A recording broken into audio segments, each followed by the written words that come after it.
In the winter of 1851, a teacher by the name of Elizabeth Hartwell uncovered something in the basement of St. Catherine's Academy for young ladies that would torment her for the rest of her days.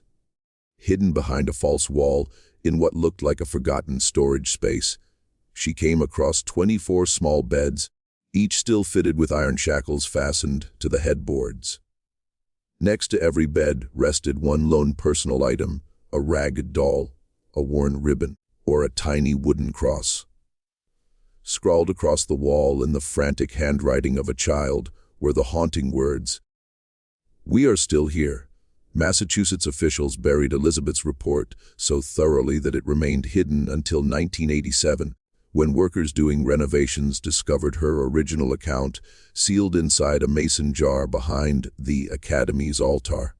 What they learned about the destiny of those 24 orphan girls would expose one of New England's most tightly concealed secrets. A secret that 3 women posing as nuns had killed to keep hidden. Before we dive deeper into the dark history of St. Catherine's Academy, there's something important you need to know. This channel isn't meant for just anyone. It's for those courageous enough to face the ugliest truths that history has tried to erase. If you're one of the rare few willing to confront what truly happened inside that Massachusetts Academy, go ahead and smash that subscribe button. Then turn on notifications and drop a comment below. Let me know which state you're tuning in from. Are you ready to discover what became of those 24 girls? Come along with me. But first, we have to understand how a supposed place of refuge turned into a nightmare. The year was 1834, and Massachusetts was in the middle of explosive growth. The Industrial Revolution had turned cities like Boston and Worcester into thriving hubs of trade and industry. Yet it had also created a grim side effect: thousands of orphaned children with no place to go. In 1834, Salem, Massachusetts still carried the heavy shadow of its notorious past. Though the witch trials were almost a century and a half earlier, the townspeople remained deeply pious and quick to distrust anything that felt strange or out of the ordinary. Congregationalist churches ruled the spiritual landscape, their plain, white steeples pointing skyward, like stern fingers against the gray New England clouds. It was within this climate of strict Puritan values that St. Catherine's Academy for young ladies was founded on Gallows Hill Road. A name that, in hindsight, seemed bitterly ironic given what would later unfold there. The Academy was housed in a grand 3-story brick structure that had once been the private mansion of a prosperous merchant family. Its Gothic revival design, with tall, narrow windows and sharply pitched roofs, projected an image of dignity that turned out to be nothing more than a clever mask. The institution marketed itself as a Christian school devoted to the moral and academic growth of orphaned girls aged 12 to 17. Brochures printed on fine paper and circulated across New England promised training in etiquette, mastery of household arts, and secure placement in upright Christian homes. Parents lost to consumption, cholera, or factory accidents could supposedly rest in peace knowing their daughters would be looked after at St. Catherine's. The woman who presented herself as Mother Superior Victoria Whitman carried an air of commanding authority. Tall and stern, with steel, gray hair drawn tightly into a bun under her black veil, she demanded respect everywhere she went in Salem. Her voice held the polished tones of Boston's Beacon Hill, and she spoke with grace about her divine mission to serve the Lord's most helpless children. She claimed to have studied at the elite Mount Holyoke Female Seminary and to have worked in Catholic orphanages in Ireland. Before arriving in Massachusetts, Sister Margaret Collins seemed the ideal counterpart to Whitman. Younger, with warm eyes and a soft demeanor that quickly calmed frightened orphan girls. She taught literature and music, and her gentle Irish lilt brought back memories of lost mothers for many of the children. girls who arrived at St. Catherine's broken and grieving, often found in Sister Margaret a caring, motherly presence who appeared to truly care for their well-being. Completing the trio was Sister Agnes Murphy, a no-nonsense woman in her 40s who acted as the Academy's disciplinarian and financial overseer. She managed all adoption correspondence, handled the institution's accounts, and enforced the strict daily timetable that controlled every moment of the girls' lives. Her habit was always immaculate, her rosary ever present, and her authority absolute within the academy walls. The citizens of Salem embraced St. Catherine's Academy warmly. At last, here was an answer to the mounting crisis of orphan children. Congregationalist pastors commended the work being done, despite their doctrinal differences with Catholicism. After all, these women were caring for children the Protestant community had struggled to support. Salem's mayor personally attended the Academy's dedication ceremony in September 1834, praising Mother Superior Whitman's charity and motherly dedication. The girls who came to St. Catherine's arrived from all over New England. There was 13-year-old Mary O'Brien, whose parents perished in a factory fire in Lowell. 15-year-old Sarah Thompson had lost her whole family to consumption in a Boston tenement. Little Catherine Murphy, no relation to Sister Agnes, was just 12 when her father died in a railroad accident, and her impoverished mother could no longer keep her. Every new arrival received the same greeting, a warm meal, a clean bed, and the promise of a brighter tomorrow. They were assured an education that would equip them to become teachers, governesses, or wives to honorable men. Above all, they were told that at 18, the sisters would secure them positions with excellent Christian families offering opportunities they could never have dreamed of. Life at St. Catherine's followed a demanding but typical routine for the era. The girls rose before sunrise for morning prayers, spent the day in lessons on reading, writing, arithmetic, and household skills, and closed each evening with religious study. They wore plain gray dresses with white aprons, their hair neatly pinned back in modest fashion. They practiced embroidery, learned household management, prepared basic meals, and trained to carry themselves as proper Christian young ladies. From the outside, St. Catherine's Academy seemed to live up to every claim it made. The rare visitors allowed inside saw polite girls absorbed in their lessons, tidy dormitories with simple but sufficient furnishings, and pious women who had given up worldly comforts to serve God's children. When local clergy or officials visited, they witnessed precisely what Mother Superior Whitman intended.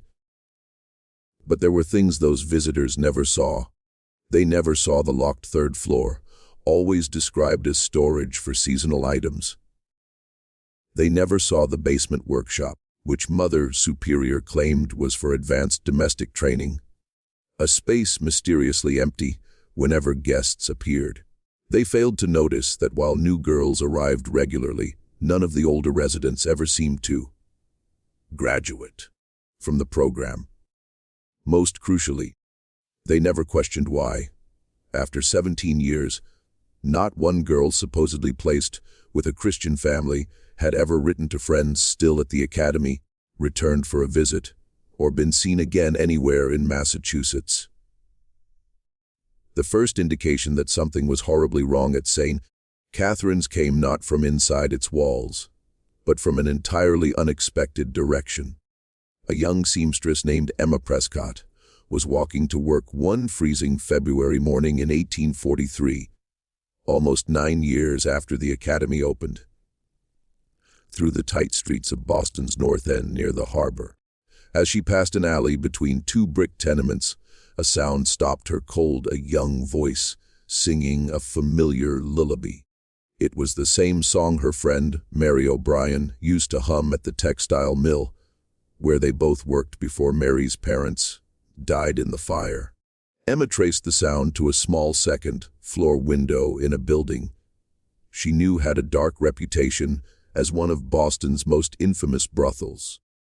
Heavy curtains covered the window, but through a narrow gap she glimpsed a young woman with dark hair and recognizable features. Even after 3 years, Emma was convinced she was seeing Mary O'Brien. The same Mary who was supposed to be happily settled with a Christian family somewhere in Massachusetts. That brief glimpse would haunt Emma forever. If it truly was Mary, she wore a silk dress far too elegant for a 16-year-old orphan. Her hair was styled in an elaborate updo that clashed completely with the modest girl Emma remembered. But it was Mary's eyes that disturbed Emma most deeply. They carried a vacant, faraway look that spoke of traumas no child should ever know. Emma stood paralyzed in the alley for several long minutes, trying to convince herself she was mistaken. Yet the lullaby continued, and the voice was unmistakably Mary's. When she finally worked up the nerve to approach the front door, a large man made it very clear that respectable young women had no place in that neighborhood. That night, Emma wrote a letter to St. Catherine's Academy, addressed to Mary O'Brien, inquiring about her friend's well-being. She mentioned believing she had seen Mary in Boston and wondered if she might be visiting the city. Emma expected a quick reply assuring her that Mary was thriving with her adoptive family, perhaps even enclosing a note from Mary herself. Instead, the response that arrived chilled her to the core.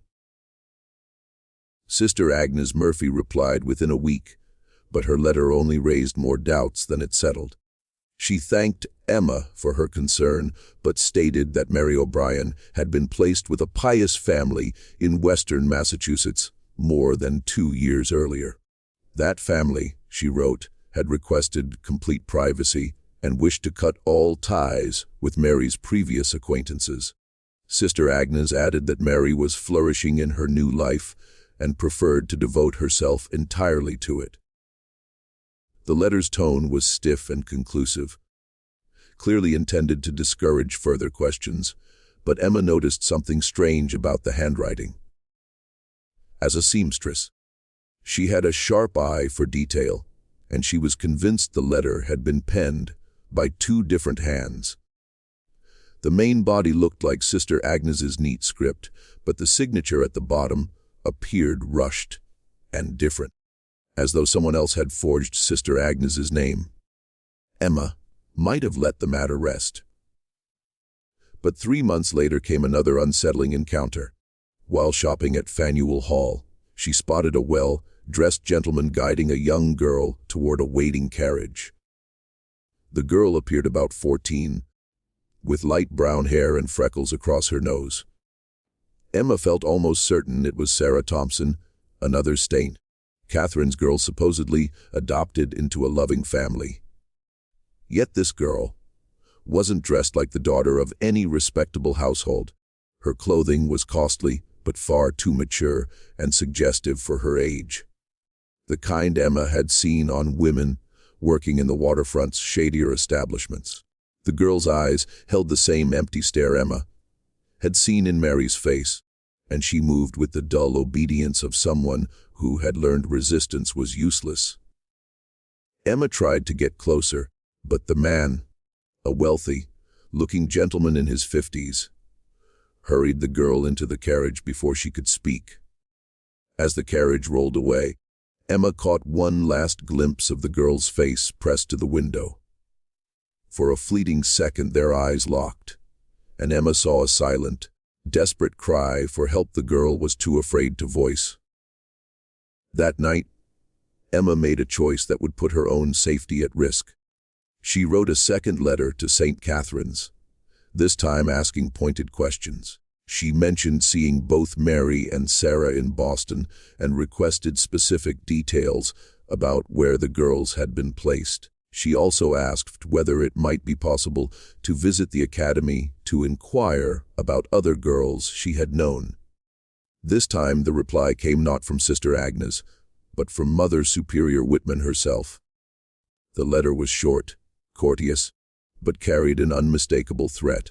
Mother Supernumerary in Virginia, Mother Superior wrote that Emma's persistent questions were upsetting the peace of mind of girls who had found happiness in their new lives.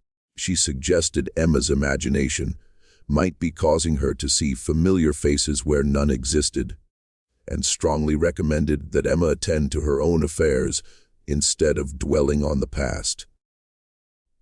The letter ended with words Emma would never forget. Young women who continue to meddle in matters that do not concern them often discover that their own safety and good name can be jeopardized. I trust a sensible girl like yourself will see the wisdom in letting sleeping dogs lie. Emma understood the warning clearly, but she also realized she had stumbled onto something far darker than a simple misunderstanding. Two girls who were supposed to be living safely with Christian families were instead appearing in situations that suggested a fate much worse than orphanhood. The question that haunted Emma was how many other girls from Satine Catherine's had suffered the same destiny, and what could she possibly do about it without risking her life? Emma Prescott's suspicions might have remained nothing more than troubling doubts, if not for a chain of events that began unfolding in the fall of 1847. By then, St. Catherine's Academy had been running for 13 years, and Mother Superior Whitman had become one of Salem's most admired religious figures. She was regularly invited to speak at Congregationalist churches across Massachusetts, delivering touching sermons about the Christian obligation to care for orphaned children. But success had bred carelessness, and their enterprise had expanded far beyond what they could safely control. What began as a small operation had grown into something vast and perilous. They were no longer just placing a handful of girls with questionable families.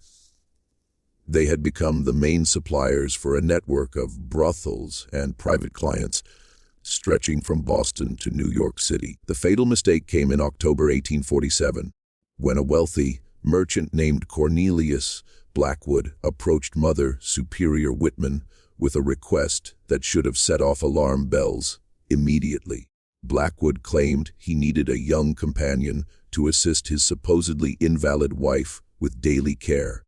He offered to pay an astonishing sum, nearly 5 times what legitimate adoptive families usually contributed. From the start, Blackwood's story raised suspicions. He said he lived in a remote part of western Massachusetts, yet his clothes and manner suggested a man very much at home in city society.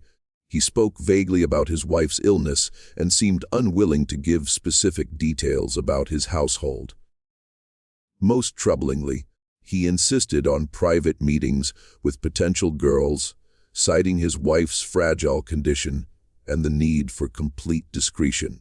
A genuine religious institution would have rejected such a proposal outright, but Mother Superior Whitman saw only profit. She arranged for Blackwood to meet 3 of her girls: 15-year-old Catherine Murphy, 14-year-old Elizabeth Porter, and 16-year-old Hannah Clark, all described as especially attractive and well-mannered, qualities that made them highly valuable in the Academy's real business. What Mother Superior Whitman didn't realize was that Cornelius Blackwood was a fiction. The man using that name was actually Detective Inspector William Ashworth of the Boston Police Department, working undercover on a case that had been building for months. The investigation had started when the body of a young woman was recovered from Boston Harbor in the summer of 1847. She appeared around 18, with dark hair and delicate features, suggesting she had once been well cared for. What made the case stand out was a small tattoo on her wrist, a simple cross with the letters SC beneath it. Detective Ashworth had seen similar markings on other young women found dead in circumstances pointing to prostitution. But these tattoos were different, crude and amateurish, the kind done without professional skill. More significantly, the SC initials hinted at a connection to an institution rather than common street-level trade. Ashworth's inquiries took him through Boston's hidden world of brothels and exclusive clubs, catering to wealthy men with specific tastes. What he uncovered was a highly organized system supplying young girls to clients willing to pay top dollar for what they termed fresh inventory. These girls weren't ordinary street workers. They were educated, polite young women trained to meet the particular demands of Boston's upper class. The trail eventually led Ashworth to see Catherine's Academy, not through direct proof, but through a disturbing pattern in missing persons reports crossing his desk. Over the previous 13 years, dozens of young women had vanished from Massachusetts without explanation. They weren't runaways from troubled homes. They were girls placed in seemingly legitimate institutions or adoptive families, only to disappear completely. When Ashworth examined these cases more closely, he found an unusually large number linked to St. Catherine's Academy. Girls supposedly placed with Christian families were never seen again, never wrote to friends, never appeared in marriage or death records. It was as if they had been wiped from existence. The undercover operation at St. Catherine's was Ashworth's effort to collect concrete evidence of what he believed was a sophisticated child trafficking ring. What he witnessed during his meeting with Mother Superior Whitman surpassed his darkest fears. In the Academy's parlor, she spoke freely about the traits that made certain girls more valuable. She stressed their youth, innocence, and total dependence on the institution. She implied that clients with special preferences could be satisfied and assured complete discretion for the right price. When Ashworth asked to see the girls she had mentioned, Mother Superior led him not to the regular dormitory shown to visitors, but to a separate wing he had never seen before. This section felt entirely different: smaller rooms, luxuriously furnished with silk, drapes, and fine furniture that looked wildly out of place in an orphanage. The three girls presented to Cornelius Blackwood wore clothing far too mature for orphans. Their hair was styled elaborately, and they had been made up to accentuate their youthful beauty. Most alarming of all, they had clearly been coached to present themselves in ways meant to attract adult men with predatory intentions. Detective Ashworth understood he was seeing girls who had been deliberately groomed for sexual exploitation. But what he saw as he left the academy would stay with him for the rest of his career. Through a window Mother Superior had not intended him to see, he caught sight of what appeared to be a workshop where several young women labored in silence under Sister Agnes Murphy. Murphy's watchful gaze. These weren't the cheerful, well-cared-for students he had been shown earlier. These girls looked broken and exhausted. Ashworth realized St. Catherine's operated on several levels. Some girls were groomed for wealthy clients with special treatment and training. Others performed forced labor within the academy, and many, according to the evidence, simply vanished when they were no longer useful. The challenge now facing Detective Ashworth was how to build an airtight case against three women who had spent 13 years cultivating reputations as devoted servants of God. They enjoyed the backing of Salem's religious leaders, the respect of public officials, and the shield of appearing to serve a noble cause. But Ashworth held one advantage Mother Superior Whitman knew nothing about. Emma Prescott had finally gathered the courage to bring her suspicions to the Boston police. Her account, together with the evidence Ashworth had gathered undercover, would form the basis for exposing one of New England's most closely guarded secrets. Detective Ashworth understood that revealing the truth about St. Catherine's Academy would require more than undercover observations and Emma Prescott's testimony. He needed irrefutable proof and credible witnesses willing to speak about what they had seen. The operation had been carefully designed to silence witnesses and anyone with knowledge of the Academy's real activities had either been eliminated or was too terrified to come forward. The breakthrough arrived from an unlikely source, Dr. Nathaniel Webb, the physician who served as the Academy's medical examiner. Dr. Webb was a respected figure in Salem's medical circles, a man in his 60s known for his discretion and his habit of treating patients without asking awkward questions. What Ashworth discovered was that Dr. Webb's discretion had a high price. He had been receiving payments from St. Catherine's Academy far beyond what any legitimate medical practice would justify. Dr. Webb's involvement began in 1836, only 2 years after the Academy opened. He had been summoned to treat a 14-year-old girl who had suffered what Mother Superior Whitman called a serious accident. The injuries were consistent with violent sexual assault. Dr. Webb treated her and was generously compensated for his silence. Over the years, he was called to the Academy dozens of times to treat similar accidents. Young girls with injuries clearly indicating abuse, others with venereal diseases that sheltered orphans should never have contracted, and, most disturbingly, girls requiring care after botched abortions.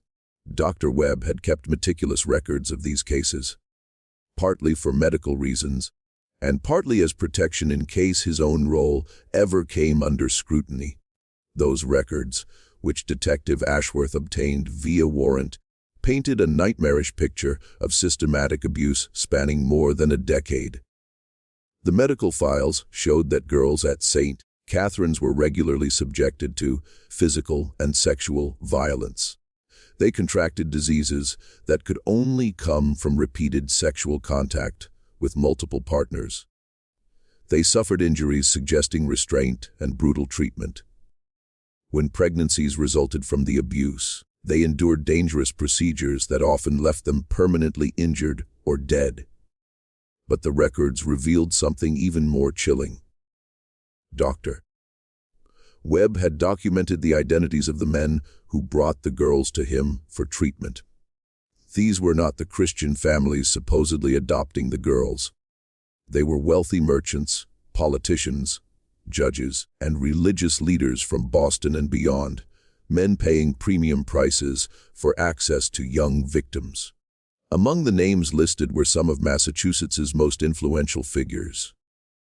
Judge Harrison Cromwell, who had made his career prosecuting moral offenses while secretly frequenting the very places he condemned.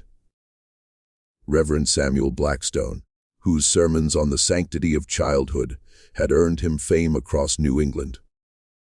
Even Boston's own Mayor Robert Thornton, who had publicly lauded St.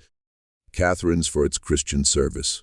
Detective Ashworth realized he was looking at evidence of a conspiracy far larger than 3 women running one institution. This was a network of powerful men exploiting society's most vulnerable, confident that their victims had no voice and no way to seek justice. As Ashworth dug deeper, he made another grim discovery. Dr. Webb's files showed that many of the girls he treated later disappeared from his care. Those severely injured or suffering from serious diseases would be brought to him for treatment, but never returned for follow-up. When he asked about them, he was told they had recovered fully and been placed with new families. Ashworth began to suspect that girls who became too damaged or too risky to the operation were being permanently removed. Proving this, however, would require finding evidence of what had happened to those who vanished without a trace. The answer came when Ashworth decided to investigate the Academy building itself. Using his authority as a detective, he secured permission for a thorough search under the pretext of checking building code violations. What he discovered in the basement would provide the conclusive evidence needed to dismantle the entire operation. The basement had been divided into several distinct areas, each serving a different purpose in the Academy's true activities. There was a workshop where girls were forced to produce goods sold to supplement income. There was a medical space where Dr. Webb performed treatments away from prying eyes. There was a section dedicated to training girls destined for special clients. But the fourth area held the most devastating proof. Concealed behind a carefully built false wall, Detective Ashworth found a room that had served as a crude crematorium. Inside were the remains of an improvised furnace, along with fragments of human bone and teeth that had not been fully destroyed. Later analysis would confirm these remains belonged to multiple young females aged 12 to 18. Some bones showed signs of trauma indicating violent death. Others suggested the victims had been in advanced stages of disease at the time of death. Detective Ashworth had located the final resting place of girls who had become liabilities to Satine. Catherine's Academy. Girls too broken to remain profitable. Girls who threatened to expose the operation. Girls who had simply outlived their usefulness. All had been killed, their bodies incinerated to erase any trace. Yet the most shocking find was still to come. In a hidden compartment near the crematorium, Ashworth discovered a ledger documenting every transaction the Academy had made over its 13 years. It listed client names, payments received, and detailed descriptions of services provided. It also contained a complete record of girls retired from the operation. More than 40 young women murdered when they were no longer useful. The ledger bore the signatures of all 3 women: Mother Superior Victoria Whitman, Sister Margaret Collins, and Sister Agnes Murphy, but also that of a 4th person whose role had remained hidden until now. The additional signature belonged to Father Patrick Ali, the priest who had supposedly helped establish St. Catherine's as a Catholic institution. In reality, Father Ali was no priest, but another criminal who had adopted a false identity to lend religious credibility to the scheme. Detective Ashworth now possessed proof of a vast criminal conspiracy involving not only 4 individuals, but a network of wealthy and powerful men who had exploited vulnerable children while shielded by their status. Bringing these criminals to justice, however, would prove far more dangerous than collecting evidence. As Ashworth prepared to present his findings to the Massachusetts Attorney General, he began to see why the St. Catherine's operation had continued undetected for so long. The client network included some of the state's most influential figures. Men with the wealth and connections to make inconvenient problems disappear. The first sign of danger came when Ashworth's superior, Captain Thomas Brennan, summoned him for what was supposed to be a routine case update. Brennan had always supported Ashworth's work, but this time he seemed uneasy, evasive, and reluctant to discuss details. "Detective Ashworth," Brennan said, avoiding eye contact, "I've been reviewing your reports on this St. Catherine's matter, and I'm concerned you may be exceeding your authority. These are grave accusations against highly respected community members." Ashworth was stunned. "Captain, the evidence is overwhelming. We have medical records, financial documents, physical proof of murder. These women have been trafficking children for 13 years. Evidence can be misinterpreted, Detective." Brennan replied carefully. What looks like criminal conduct might simply be poor record keeping or unfortunate misunderstandings. I suggest proceeding with extreme caution." That evening, Ashworth received an unexpected visitor at home, Judge Harrison Cromwell, whose name appeared repeatedly in Dr. Webb's records as a client of St. Catherine's. The judge arrived unannounced, accompanied by 2 men who were clearly not court officials.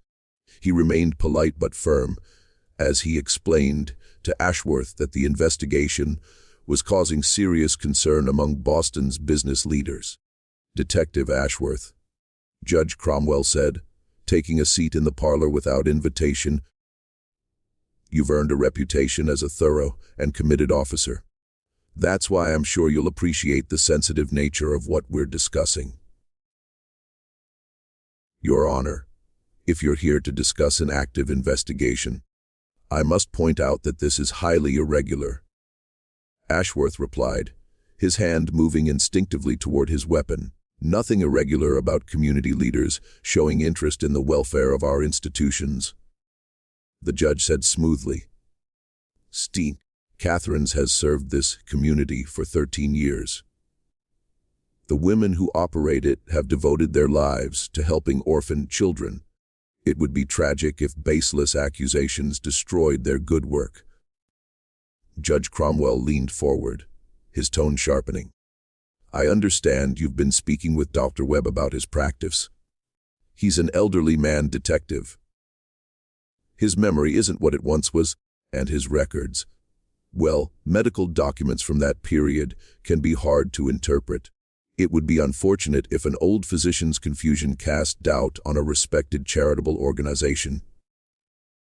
The message was unmistakable, Dr.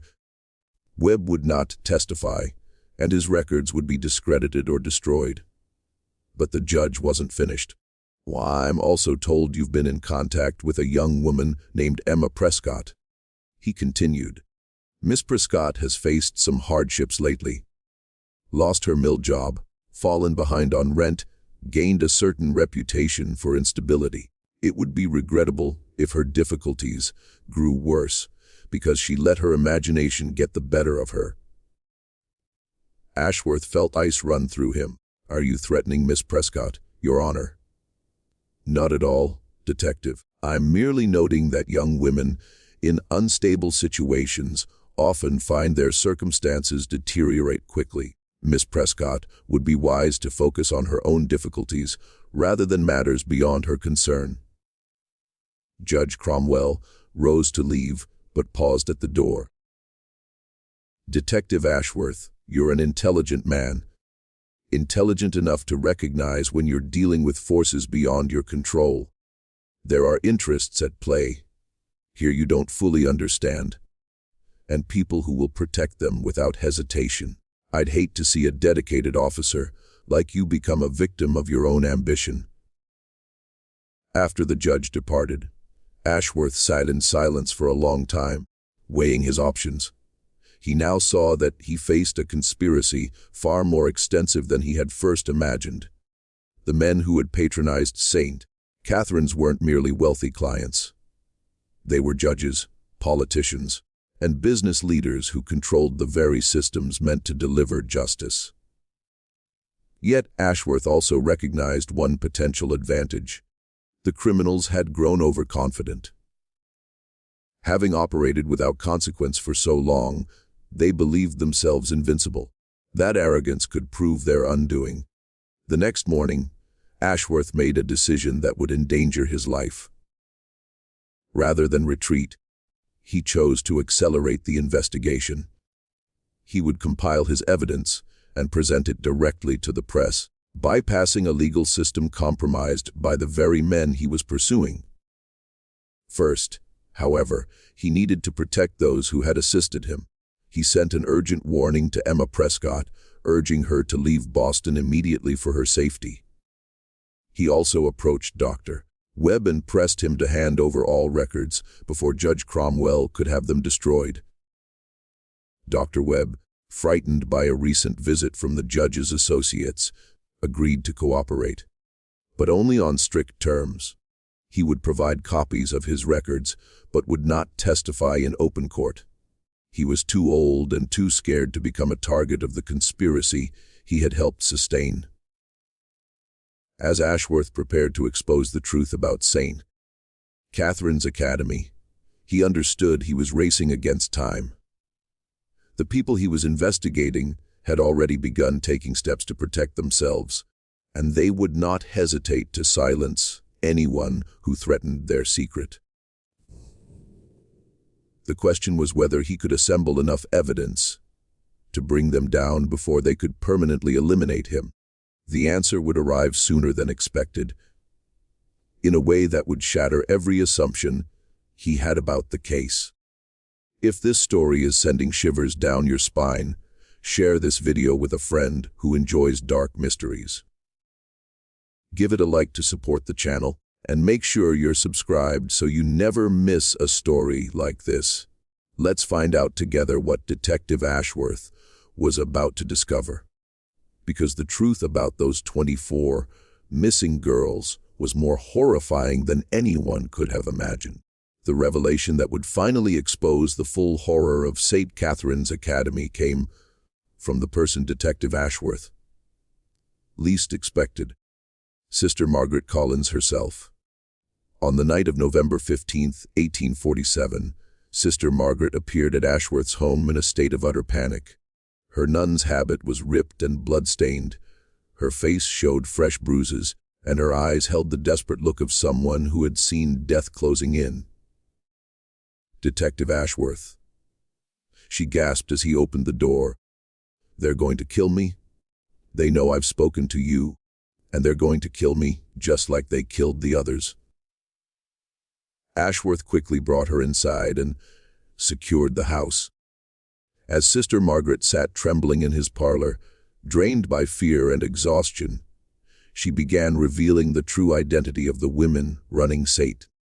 Catherine's Academy. "My name isn't Margaret Collins," she said, her Irish accent gone, replaced by the flat tones of rural Massachusetts. "It's Martha Caldwell, and I'm no nun. None of us are nuns, Detective. We're criminals, murderers, who have been using that academy to destroy children for 13 years. The woman who had posed as Sister Margaret began telling Ashworth the real story of St. Catherine's Academy. She, Victoria Whitman, and Agnes Murphy had met in the Massachusetts State Prison for Women in 1833, serving time for various offenses: fraud, theft, and in Murphy's case, the murder of her husband for insurance money. Victoria was always the cleverest. Martha continued, her voice barely audible. She had attended a real finishing school before her family lost everything. She knew how to speak like a lady, how to carry herself, how to make people believe she was someone she wasn't. When they were released in early 1834, Victoria proposed a plan. She had learned that 3 genuine nuns, Sister Catherine Morrison, Sister Mary Frances, and Sister Theresa Walsh, were sailing from Ireland to establish a Catholic orphanage in Massachusetts. The nuns traveled alone, carrying the necessary documents and funding for their new mission. Victoria arranged to meet them. When their ship arrived in Boston, we told them we were pious Catholic women eager to assist their mission, Martha said, her voice cracking at the memory. We offered to escort them to Salem, where they planned to found their academy. The 3 real nuns never reached Salem alive. On a lonely stretch of road between Boston and Salem, Victoria Whitman and her accomplices murdered the women they had promised to help. They took their papers, their money, and most importantly, their identities. We buried them in a field outside Marblehead, Martha whispered. Victoria said dead nuns couldn't contradict our story. We burned their real clothes and put on their habits. When they arrived in Salem, they became Sister Victoria, Sister Margaret, and Sister Agnes. The forged documents were easy to maintain because few in Protestant Massachusetts understood Catholic procedures or hierarchy. Their claims about their background and mission were accepted without question, and their work with orphan children was warmly welcomed. For the first year, we actually tried to run a proper orphanage. Martha continued. We thought we could use the stolen money to build new lives for ourselves. But Victoria had grander ideas. She saw there was far more money to be made from the girls than from simply caring for them. The shift from legitimate orphanage to trafficking ring happened gradually. It began when a wealthy Boston merchant approached Victoria about adopting a girl, making it clear his intentions were anything but fatherly. Victoria recognized that certain men would pay enormous sums for access to young vulnerable girls with no family to protect them. She began selecting girls who wouldn't be missed. Girls without relatives, without outside friends. Girls no one would question if they disappeared. She would tell everyone they had been placed with wonderful families. Martha explained. And people believed her, because she was Mother Superior Victoria Whitman, a devoted servant of God. But the operation grew far larger than Martha had ever anticipated. What started as selling a few girls to wealthy deviants had developed into a sophisticated network supplying children to brothels across New England. The Academy became a recruitment hub, a training center, and eventually a place to dispose of girls who were no longer profitable. The basement workshop wasn't for teaching domestic skills, Martha said, horror filling her voice. It was where we broke them, where we taught them to submit, to obey, to understand their bodies no longer belonged to them.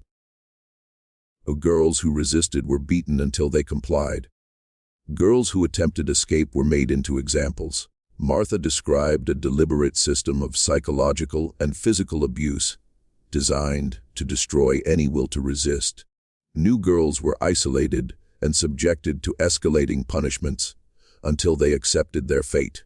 Those who showed particular beauty or refinement received special preparation for the most demanding and wealthy clients.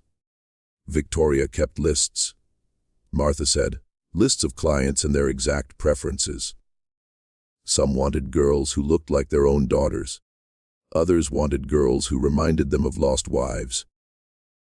There were men who paid extra for girls who would cry, and men who paid extra for those who wouldn't. The most horrifying part was what happened when girls became pregnant, contracted diseases, or simply grew too old to be useful. Dr. Webb's treatments were meant to preserve their value as commodities. When those efforts failed, the girls were eliminated. Victoria called it retirement. Martha said, the word sounding grotesque in the context of child murder. Agnes would take them to the basement, and they would never come back up. At first, Victoria told me they were being sent to other institutions, but I knew better.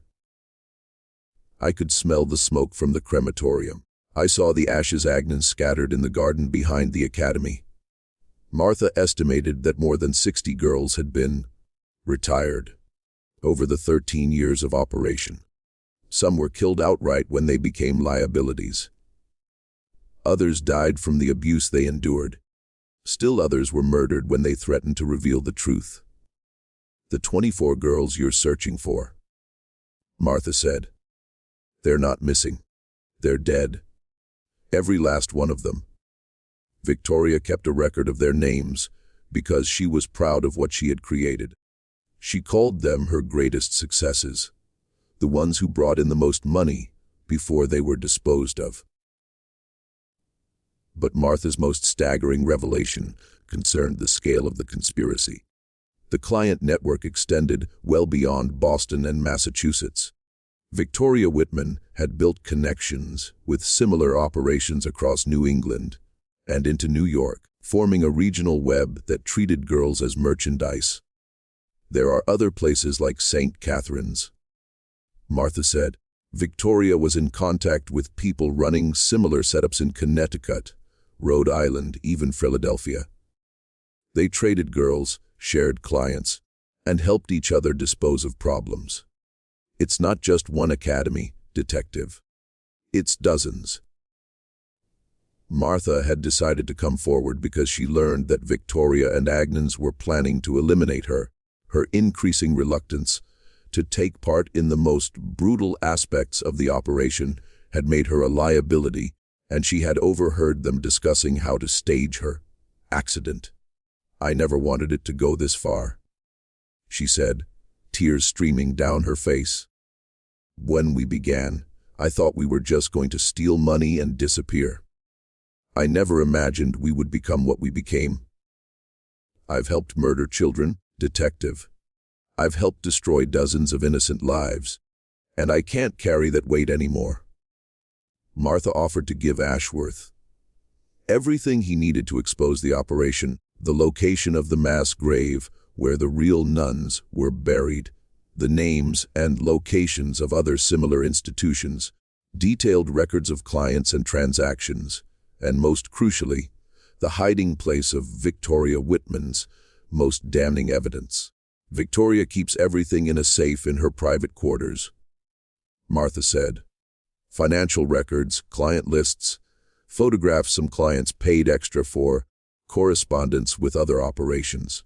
She thinks having evidence that could ruin so many powerful men makes her untouchable. But it's also evidence that could ruin her. As Martha finished her confession, Ashworth realized he was facing the largest criminal conspiracy in Massachusetts history. But he also knew that bringing it to light would be extraordinarily dangerous. The men who had used St. Catherine's services would do anything to prevent their crimes from becoming public. And they had the resources to eliminate any threat. The question was whether Ashworth could act quickly enough to gather the evidence and present it to the public before the conspiracy could silence him and Martha forever. The answer would determine not only whether justice would prevail, but whether the girls who died at St. Catherine's Academy would finally be remembered as the victims of a system that failed to protect them. Detective Ashworth knew he had only hours before Victoria Whitman and Agnes Murphy discovered Martha's betrayal. With Martha's assistance, he arranged a dawn raid on St. Catherine's Academy for November 16, 1847. He bypassed his own department, aware that corruption reached into the Boston police, and instead coordinated with the Massachusetts State Police and federal marshals unconnected to the local network. The raid uncovered horrors that exceeded even Ashworth's worst expectations. In Victoria Whitman's private safe, investigators found meticulous records of 127 girls trafficked through the academy over 13 years. 68 of them had been murdered when they were no longer useful, including the 24 girls whose names would give the case its lasting infamy. The documents also exposed the vast reach of the client network. The list included not only Massachusetts officials, but wealthy men from across New England and New York. 3 federal judges, 12 state legislators, 5 mayors, and dozens of prominent businessmen and religious leaders. The scandal would eventually touch even a member of Congress and a federal cabinet official. Victoria Whitman was arrested while attempting to flee to Canada with a suitcase stuffed with gold coins and jewelry. Payments from clients. Agnes Murphy was discovered in the basement crematorium, desperately trying to destroy evidence where so many girls had met their end. The false Father Alley vanished completely and was never located. The trials that followed became some of the most sensational in Massachusetts history. Victoria Whitman, confronted with overwhelming evidence, insisted on her innocence to the last, claiming she had operated a legitimate orphanage and that all contrary proof had been fabricated by her enemies. She was convicted on the 68 counts of murder and sentenced to death. Agnes Murphy tried to argue she had been forced by Whitman, but the evidence proved she had been an eager participant in the operation's most violent acts. She was convicted on the 43 counts of murder and also received the death penalty. Martha Caldwell, in exchange for her cooperation, was sentenced to life imprisonment. She spent the remaining 32 years of her life in the Massachusetts State Prison for Women, where, ironically, she became known for teaching other female inmates to read and write. Dr. Webb, given the choice between cooperation and prosecution, provided critical testimony about his role. His medical records were essential in establishing the pattern of abuse and murder. He was convicted as an accessory to murder and sentenced to 20 years, but died of a heart attack less than 2 years into his sentence. Investigating the client network proved far more difficult. Many of the men named in Victoria Whitman's records had the means to hire top lawyers, and the influence to manipulate the legal process. Some fled the country, others destroyed evidence, and still others flatly denied involvement, despite clear proof of their crimes. Judge Harrison Cromwell was found dead in his study 3 days before he was due to testify. Officially ruled a suicide to avoid public shame. Several other clients met similar fates, fueling speculation that they had been silenced to protect others in the conspiracy. In the end, only 12 of the more than 50 identified clients were successfully prosecuted. The rest escaped justice through wealth, connections, and the authorities' reluctance to pursue cases that would disgrace prominent figures. The physical evidence of the crimes was undeniable. Excavation of the basement crematorium uncovered bone fragments and personal belongings of dozens of victims. The mass grave outside Marblehead yielded the remains of the 3 genuine nuns, along with several other unidentified individuals. The Academy building itself was burned to the ground by an enraged mob before authorities could intervene. Emma Prescott, whose suspicions had helped unravel the conspiracy, was initially celebrated as a hero. But her fame carried a heavy cost. Many blamed her for tarnishing the reputations of powerful men, and she received numerous death threats from those who felt she should have stayed silent. She eventually relocated to California, living under an assumed name until her death in 1891. The St. Catherine's Academy case led to major reforms in the oversight of orphanages and charitable institutions in Massachusetts. New laws mandated regular inspections, detailed record keeping, and verification of staff qualifications. Similar changes spread across New England as other states worked to prevent future tragedies.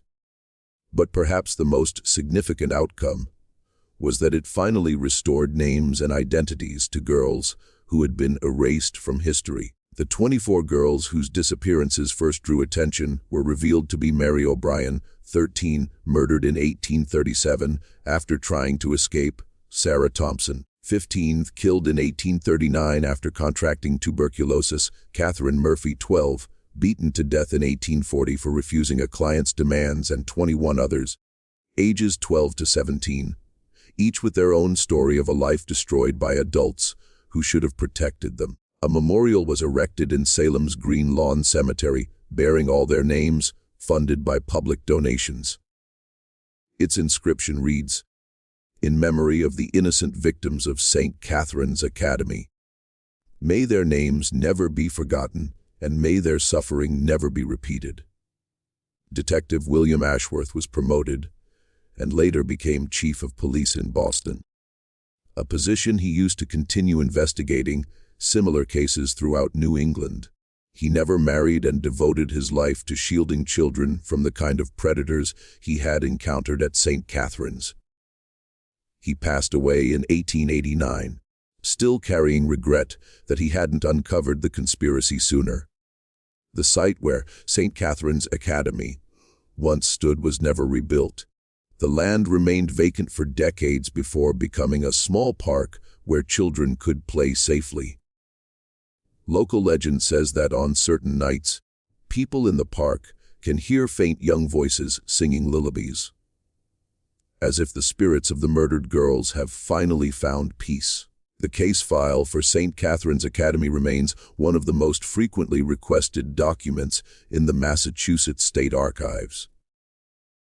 Researchers, journalists, and true crime enthusiasts continue to examine it, seeking answers to questions that may never be fully resolved.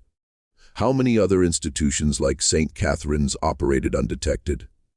How many powerful men escaped justice for their crimes? And how many other children suffered similar fates without anyone ever learning their names? What we do know is that the evil that thrived at St. Catherine's Academy was not supernatural or otherworldly. It was purely human, carried out by people who chose profit over compassion, power over protection, and silence over justice. The true horror of this story lies not in ghosts or demons, but in the fact that it was committed by those meant to be guardians and caretakers. The 24 girls who never left St. Catherine's Academy finally found peace, not through supernatural means, but through the bravery of people like Emma Prescott and Detective Ashworth, who refused to let their deaths be forgotten. Their names are now carved in stone, enduring reminders that even the most vulnerable among us deserve justice, protection, and remembrance. This mystery reminds us that the worst horrors are often concealed behind masks of respectability and virtue. The most dangerous predators are not strangers in the shadows, but trusted authority figures who exploit those entrusted to their care. What do you think about this story? Do you believe everything was uncovered? Or could there have been even darker secrets that died with Victoria Whitman? Leave your thoughts in the comments below. If you enjoyed this chilling tale and want more horror stories like it, subscribe, hit the notification bell, and share with someone who loves mysteries. The truth is often far scarier than any ghost story, and there are countless more dark secrets waiting to be revealed. See you in the next video.